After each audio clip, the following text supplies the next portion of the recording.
vision of the four beasts concludes the Aramaic chapters of the book of Daniel, that concentric section of the book of Daniel that goes from chapters 2 through 7.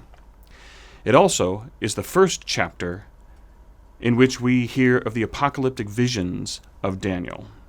While chapter 2 included an apocalyptic vision of Nebuchadnezzar and the vision of the statue, chapter 7 ends the court tales of Daniel and begins the apocalyptic visions, in which the main theme is God is master of history.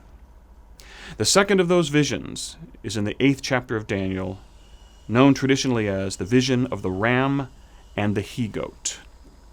In this vision, Daniel, again set during the Babylonian captivity, has the vision of a great ram with 2 horns, one greater than the other, and nothing can withstand its power as it ravages the land.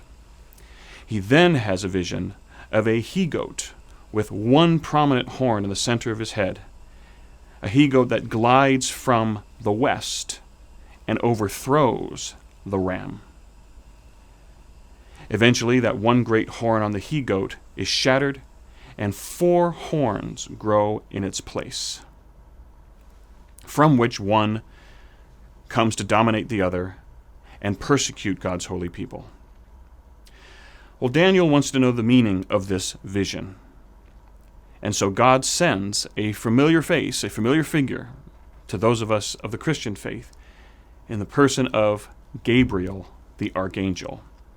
Gabriel is sent as that heavenly figure to interpret the vision. And unlike the vision of the statue and the 4 beasts, the veil begins to be further pulled back, as now specifics are given to Daniel as to what these symbols mean. Daniel is told the ram is Persia.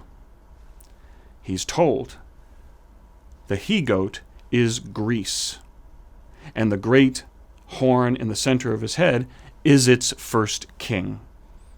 Those of us who know the history would be able to guess Alexander the Great, who conquered the Persian Empire and with it the Jewish people.